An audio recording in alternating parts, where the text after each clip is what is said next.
Subscribe कर दियंतु और bell icon को दबाई दियंतु जा फल कि आपण नवा नवा रेसिपी सबुठु प्रथम रे देखि परिबे। नमस्कार, ममता किचन रु आपण मान को स्वागत करछि। आज मु दही बरा और आलुदम बनेबी।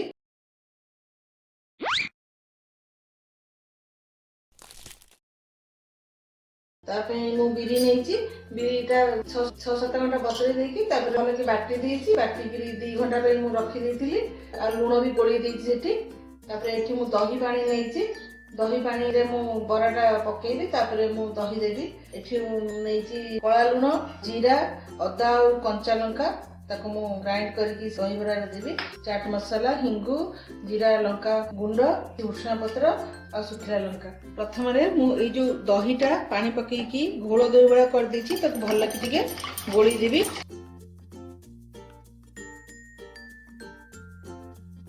भल कि मु घोल कर देछि ता देरे मु कला लुण दे देबी स्वाद अनुसार कला लुण दे देबी और टिके जीरा गुंड दे देबी मु बरा तैयारी करी बराटा ठंडा हो सारा पर मुझे पानी रे पकेबी ता ऊपर पुणी मु भल दही देवी बलिया दही तापर सेटा मु फुटई देवी 2 चम्मच तेल नहीं जाइए छुंक देवाई प्रथम ये जो भुसुंगा पत्र अच्छे मुझे भाजिकी रखीदेवी से गुंड करके से दही रे मु पकेबी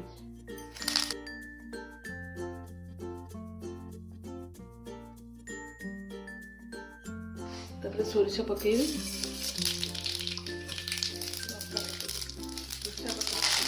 टिके हिंगु मध्य पकेबी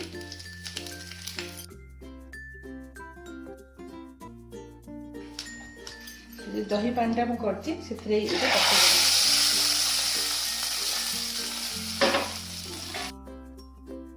एगुडा तो बरा दे सारिबी ता ऊपर ए सब जिंस पड़िबो एबे वर्तमान मु बरा गुडा छाणीबी रिफाइन तेल ले बरा छाणीबी लुण पके गोळेछि टे हिंगु पके देबा जीरा पकेबा प्याज फेज हम किसी भी पकेबी नहीं दही बरा रे प्याज पका जाएनी छोट छोट करके पकेबी किसी बड़ करिबिनी एटा दही बरा हबो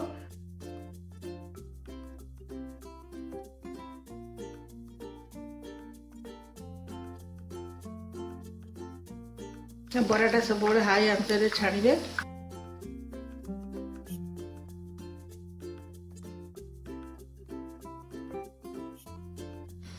गला बरा गुड़ा तो काढ़ी रखीदेवी जब ठंडा हम तापर मुझे दही पानी पकेबी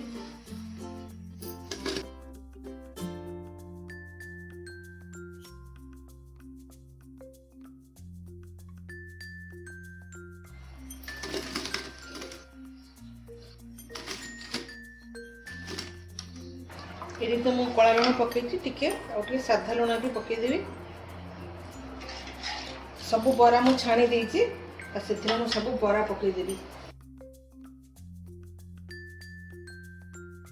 बराटा ठंडा हला परे मु सेगुडा पकाउछि यदि गरम गरम पका जिवो पानी रे कि एथरे ताले बराटा पूरा गरम हेकि भांगी जिवो तापरे बसा दही मु देई देबी भल भाव में मुझे बसा दहीटा तापर मु अदा और कंचा लंकार जो ग्राइंड कर देती सेटा देदेवी तापर जो भुसुंगा पत्रटा मु भाजिकी रखी ताको गुंड करके ता ऊपर ही देदेवी तापर मुझे चाट मसाला पकेबी जीरा गुंड भी पकेबी टिके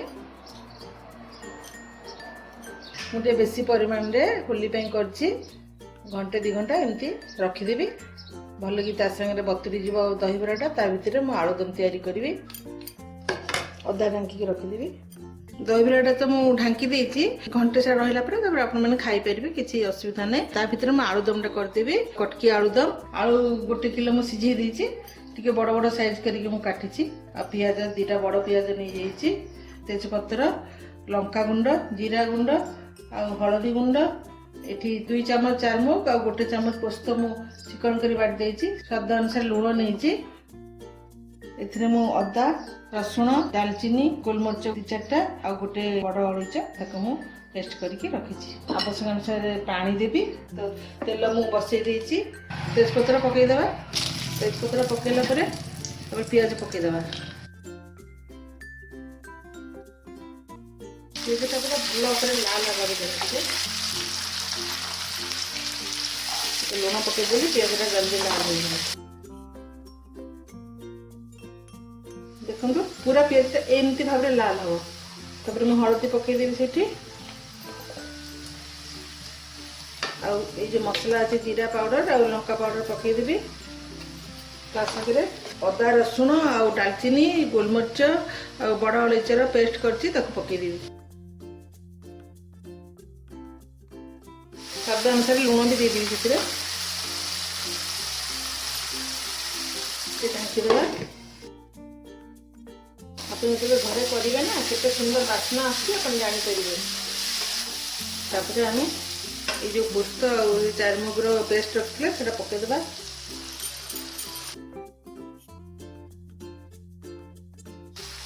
सिम करदेवा आ 5 मिनट कषा देखिए मसलाटा हो गला गोटे होगला तेल बाहरी आसला आलूटा ता सागे कषिया भल कि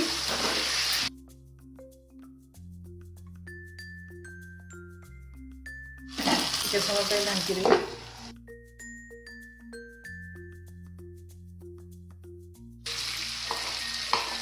पानी अल्प देवी मु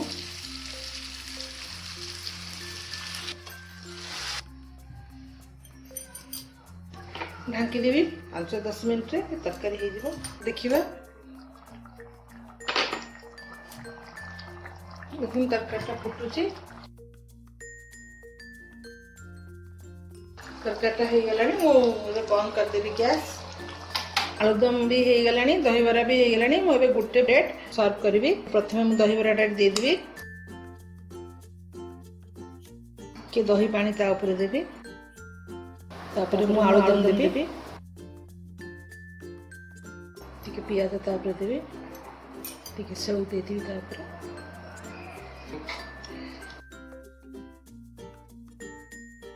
दहीबरा आलुदम प्रस्तुत हो जाइए। आपको यदि भल लगिला आपण लाइक कमेंट शेयर करंतु आ सब्सक्राइब भी करंतु। आ होली रे आपण एमती बनई खातु सांग मानक भी खुआंतु।